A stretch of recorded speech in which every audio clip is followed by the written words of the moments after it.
Welcome to the What's Cooking series. Today, Charissa McKay, one of our health promotion specialists, will be making an old family favorite recipe. And as Charissa can attest to, nothing tastes as good as home, especially right now when we can't connect to family the way we would like to. Welcome to my kitchen. Today we're going to prepare a meal that is from the cookbook that my mom had ever made for me, and it was in her own writing, which is this one.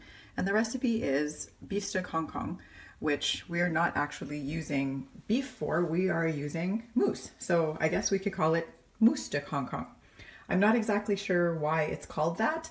My parents are from Indonesia, so it's possible that there's some Malaysian influence, but the ingredients in any event are a tablespoon of freshly squeezed orange juice, 3 tablespoons of ketchup, where is that? Over here.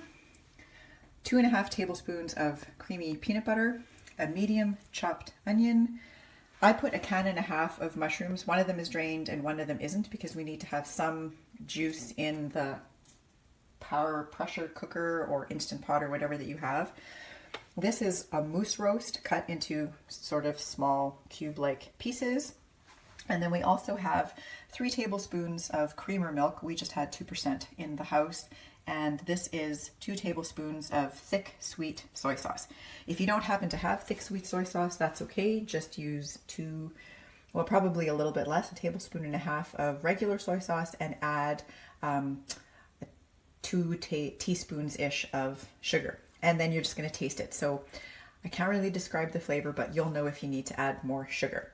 So we are going to move to the cooking portion, and I'll show you how it all comes together.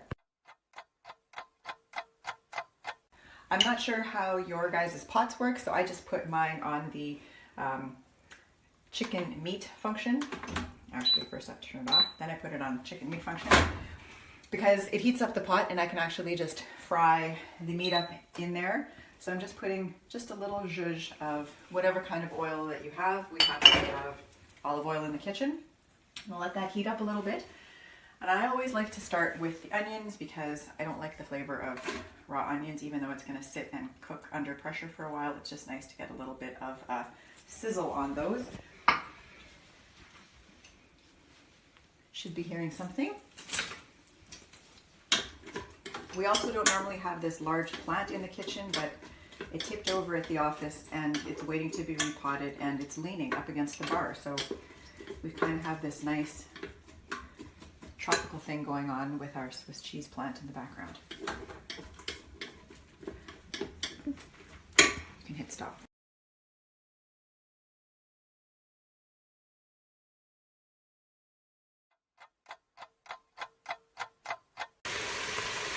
So I've actually gone ahead and dumped the meat in there as well, and I'm just going to give it a little toss up every once in a while till it has a little bit of a brown on it.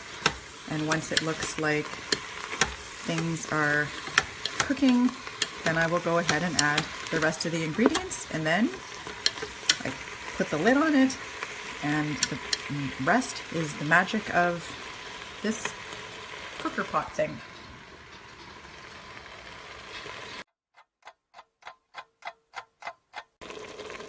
All right, so now as you can see, it's mostly browned. The color looks a little bit off because of my high quality camera equipment, but for the most part, I think that's good enough that I can now dump in the rest of the ingredients and put the lid on.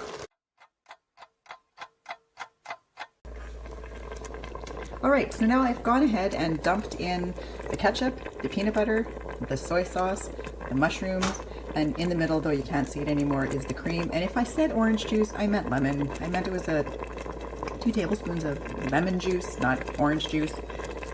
Hang on, now I even have to check. No, definitely lemon juice, but definitely only 1 tablespoon. So sorry about that. And as you can see, it's all bubbling away, so I'm just gonna give it a big stir up, and then I'm gonna put the lid on. I'm gonna hit the soup stew function because that actually works beautifully, and then I will show you how it looks when it's done.